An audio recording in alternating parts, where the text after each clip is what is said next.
қасқыр келе жатса алдынан бірі шығып жүрмемен раз шығасың десе, қасқыр айтыпты, ей мен сенімен уақытым жоқ шығатын, жолын бөгемей былай тұршы десе, жоқ сенімен шығасың деп.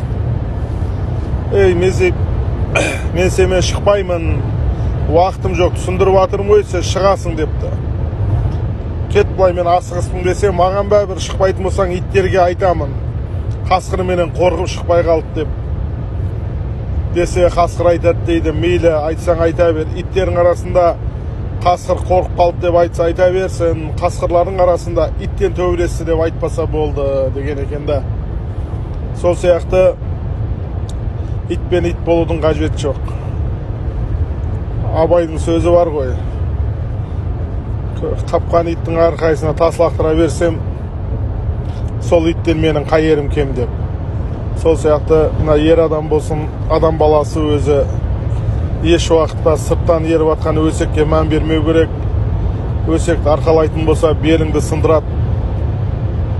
Сондықтан да қандай өсек болса да аяқтың астына қойып одан биік тұратын болса, иншалла адам баласы жеңіске жетеді. Сондықтан да қазақ жас айтқанға ит үрді, керуен көшті деп. Сол сияқты барлығы сөйлеп қала береді. Ал тексіздіктің сөйлегеніне олармен жүріп ит пен ит болып тексіздікті көрсетпеу керек адам баласы. Сондықтан да барлықтарыңызға сабырлық. Әрқашанда біреу сыртыңыздан өсек айтты ма, значит сіз ол адамға көп жақсылық жасап қойғасыз, және де сіз ол адамның алдындасыз. Көре алмаған екен, олардың өзінің өмірі сондай. Білесіздер ғой, қасқырдың, иттің сүйекке тіс өтпеген кезде қабат.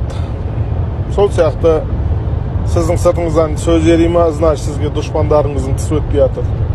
Сондықтан да аяқтың астына қойып олардан биік болуға үйрену керек. Солай.